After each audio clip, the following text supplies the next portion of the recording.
তো বন্ধুরা, আজকে আমি পার্শে মাছের ঝাল করে দেখাবো। তো পার্শে মাছ করতে গেলে প্রথমে পার্শে মাছ লাগবে। এখানে মাছগুলোকে আমি আধা চামচ হলুদ আর আধা চামচ নুন দিয়ে মাখিয়ে রেখেছি। কিছুক্ষণ আগে মাখিয়ে রেখেছি, এই জন্য কি ভালো করে ভেতরে নুন আর হলুদটা ভালোভাবে ঢুকে যাবে, খেতে খুব স্বাদ আসবে।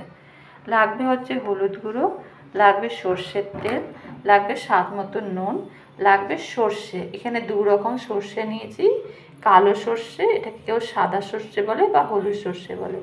লাগবে একটা গোটা টমেটো, কাঁচা লঙ্কা, যে যতটা ঝাল খাবেন সেই হিসাবে। লাগবে হচ্ছে ধনেপাতা ধুয়ে কেটে নিয়েছি। তাহলে চলুন সবার প্রথমে আগে গ্যাসটা ধরিয়ে কড়াইটা গরম করতে দিই। গরম হলে আমি তেল দেব। কড়াইটা আমার গরম হয়ে গেছে, এবার আমি আন্দাজ মতন সর্ষের তেল দিয়ে দেবো। যতটা মাছ ভাজতে লাগবে সেই হিসাবেই তেলটা দেবেন।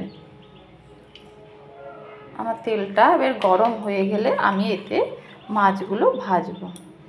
তেলটা আমার গরম হয়ে গেছে, এবার আমি এক করে মাছগুলো কড়াইতে দিয়ে দিচ্ছি। মাছগুলোকে একটু আমি লাল লাল করেই ভাজবো। এইদিকে আমার মাছগুলো ভালো করে ভাজা হোক, ততক্ষণ আমি এইদিকে মিক্সিতে এই সর্ষেগুলো ঢেলে দিলাম। কাঁচা লঙ্কা আমি সব দেব না, 3টে মতন কাঁচা লঙ্কা আর এই টমেটোটা দিয়ে আমি ভালো করে পেস্ট করে নেব।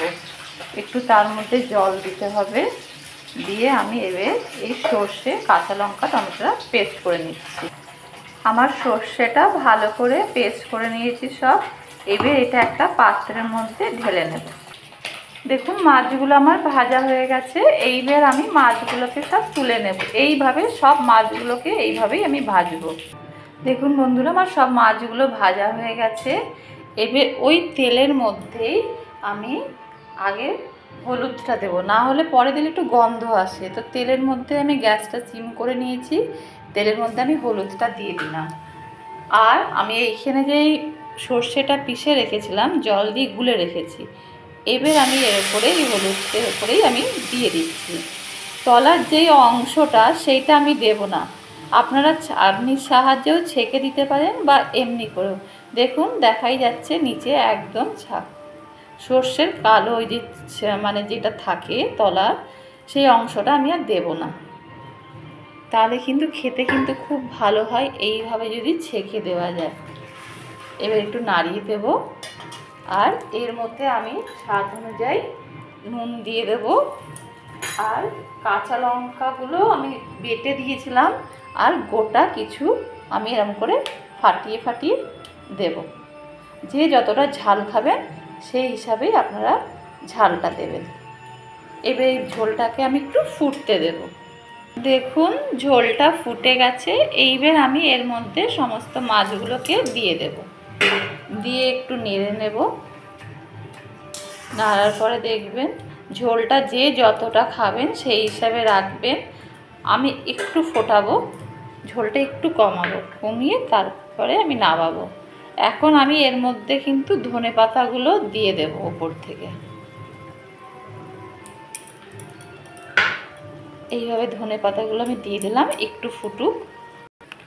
দেখুন আমার মাছটা একদম তৈরি হয়ে গেছে। এবার নামানোর আগে আমি অল্প একটুখানি হাফ চামচ মতন সর্ষের তেল উপর থেকে ছড়িয়ে দিলাম। এবার আমি এটাকে নামিয়ে ফেলছি।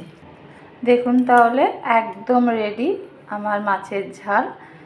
এই মাছটা কিন্তু কাটা থাকে না, মাঝখানে একটাই কাটা, আর খেতে কিন্তু খুব ভালো। এই মাছের ঝালটা শুকনো ভাত দিয়ে মেখে খেয়ে দেখবেন। যদি আমার এই রান্নাটা যদি আপনাদের পছন্দ হয়ে থাকে, তাহলে অবশ্যই লাইক আর সাবস্ক্রাইব করতে একদম ভুলবেন না। তাহলে আজকে এই পর্যন্তই।